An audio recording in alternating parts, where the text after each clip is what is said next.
Hello, welcome back to the YouTube channel of Bethel Evangelical Free Church Hanley. I'm Pastor Gervase Chalmley. This is another church in Lincolnshire. I said at Scott Willoughby that I'd try to make the next church a bit more typically Lincolnshire, or at least very different from Scott Willoughby. Lincolnshire is known for its big churches. This is the church of St Giles, Tydd St Giles in the fenland. St Giles was a hermit, and his name is often attached to churches in remote places. Now, Tydd St Giles is not so remote as it once was. The marshes have largely been drained, but at one point this would have been practically an island in the midst of the marshes, accessible primarily by flat-bottomed boat across the waters and along winding waterways. The church here was built in the 12th century into the 13th century and has been altered then in the 14th and 15th centuries, and then has been restored in the 19th century. As we look around, we'll see some of these features. Now, one notable thing is, you will notice behind me, that is the chancel arch, but there is no chancel. There was a chancel, but it was pulled down at some point following the Reformation. This is a big building. The village was undoubtedly not rich enough to maintain it. And so what do? Well, you've got this big long bit on the end that you don't really use very much, so you knock it down. Maintenance is always a challenge. I mean, really, the situation in the 19th century, when you had a good number of very rich people giving very generously to the church, is unusual. The 18th century and the early part of the 19th century is much more normal for churches to be left really in a state of semi-dereliction much of the time.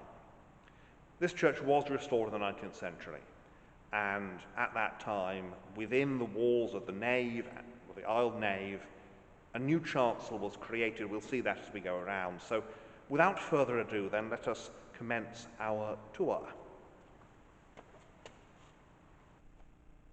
As usual, then, we start at the west end. You will notice here the font.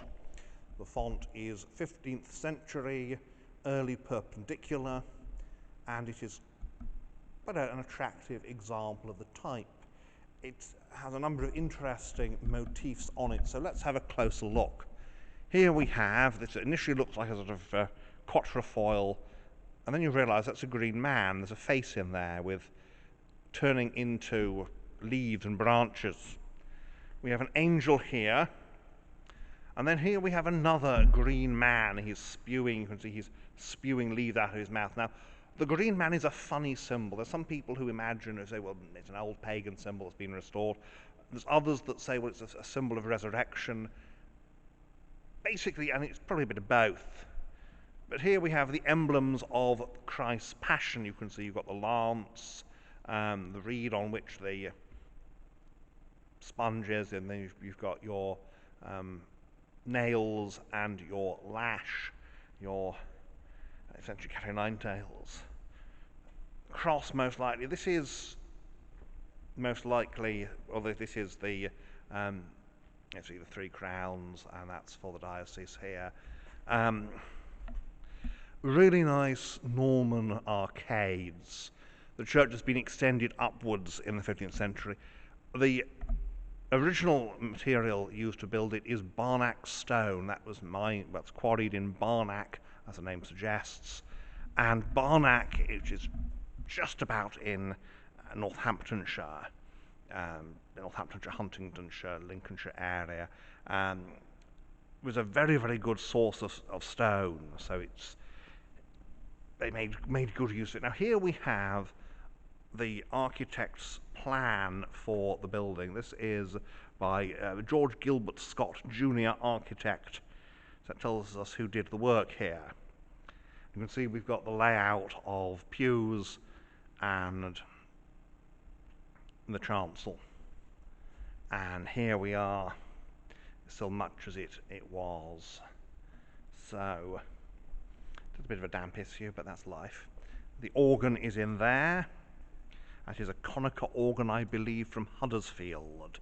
That's where Conachers are based. And what this vestry coming in here, or stroke organ chamber, does is it creates the chancel. It means that rather than having this big box you've then got these side boxes.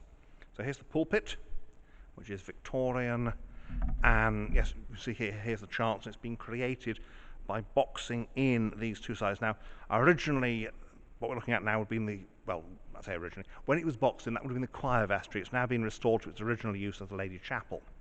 And here we can see the chancel arch. You can see up there the openings for the rood loft, and then there's those niches there then up there there's another opening, which would have been a window, I suspect, above the chancel.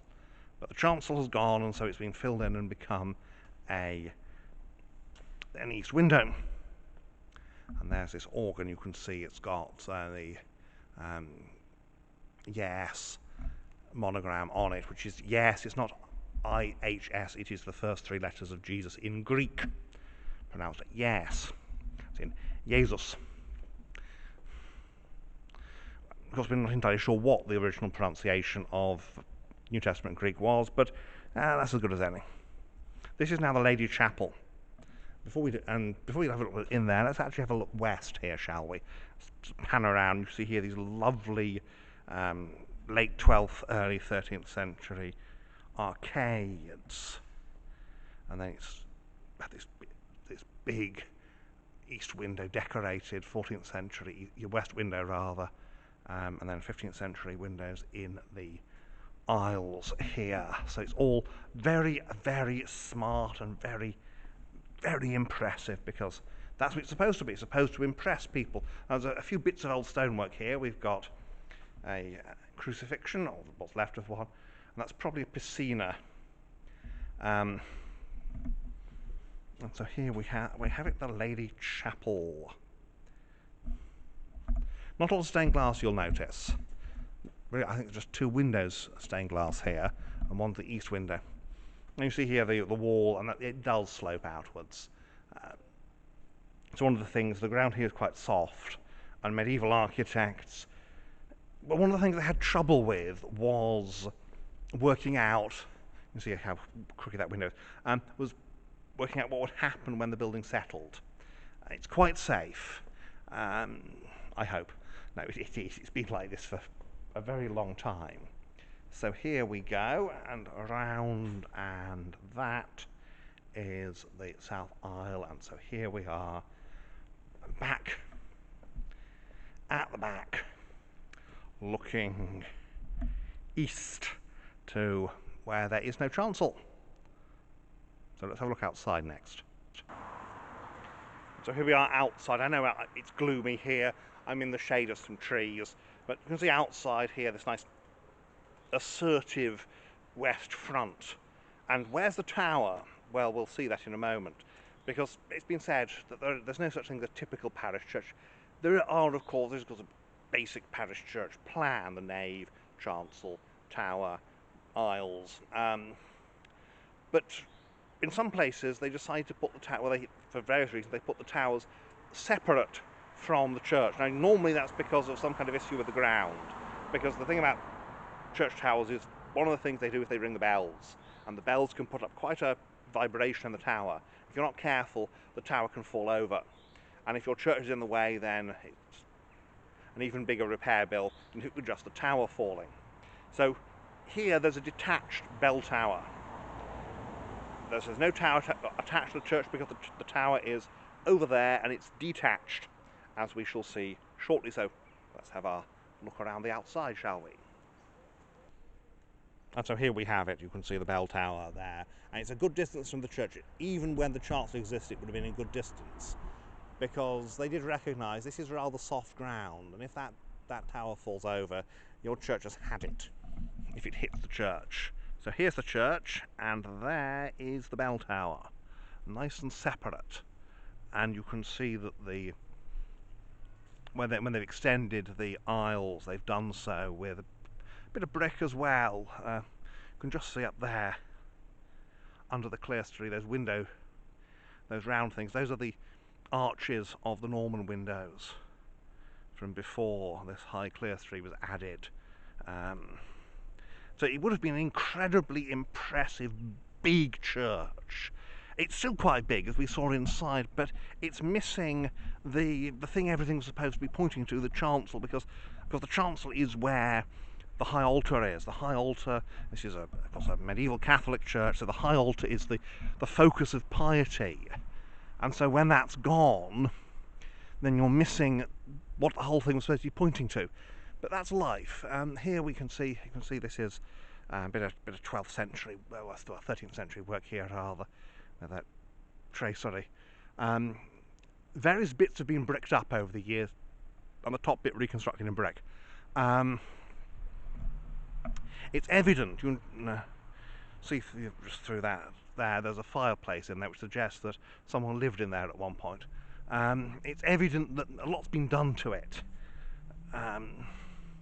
No doubt partially to make it more secure, because obviously if your building has 4 open arches, then it's a little bit insecure, because each of those piers has to be really, really strong. But if you fill in the arch, then that brickwork can take some of the strain anyway. And you can see here these big openings have been bricked up. And here's the little church. You can just see there's where the chancel was, and that sticking out bit, that is basically the external blockage basically of the chancel arch. So we'll carry on this way. Let's go into the tower. You can see in here that obviously it's locked, because it'd be quite dangerous if somebody decided to climb up there. That is a fireplace. Someone's lived here at one point, but obviously the lower bits and walls down here have been removed. And there we have this beautiful little church. The other side is very much like this side, so there's not much. Well, actually, no, there is a point going down the north side, because there's a north porch. So, and you can see here that you've got the pinnacle. That's a chimney. Pinnacle. And either side, you've got these big chapels, which would have been probably here guild chapels rather than chantries. The guilds, the chantries seem to happen by individual, really. Guilds are, well, they're groups that people would pay into, and you'd have masses said for your soul by the guild, by the guild priest. There we have that lovely separate tower. Look at that gap between the two. Would have been less obviously separate when the chancel existed, but because the chancel doesn't exist anymore, it's very obviously separate. And so there we have basically the outside here. We'll just go round to the west end, because it's got quite a nice west doorway. And also here we've got the north porch. Porches, of course, very, very important. Church porches in the Middle Ages. It was great to have one, because the early part of the marriage service took place in one. Often they'd be wooden, of course, but so it's a good idea to have a church porch. So we go round to the west end, and of course the west end is what presents itself to the village street. So the west end has to be really impressive to say this is the church, this is the house of God, and this is the place of worship. You can see here you've got that west doorway with its very fiddly, twiddly top, and these niches that would originally have statues in. One of them would have been of St Giles, but of course all that has disappeared long since, and the window tracery, of course, has been renewed in the 19th century. So that is St Giles, Tydd St Giles. And so Tydd St Giles Church. There's a number of these fenland churches with detached towers. This is, I think, one of the most unusual, because it's also lost its chancel. But it's a good place to consider these fenland Lincolnshire churches. So I hope you've enjoyed watching this. I've certainly enjoyed coming out here to make it. So thank you for watching, and may God bless you and keep you until next time.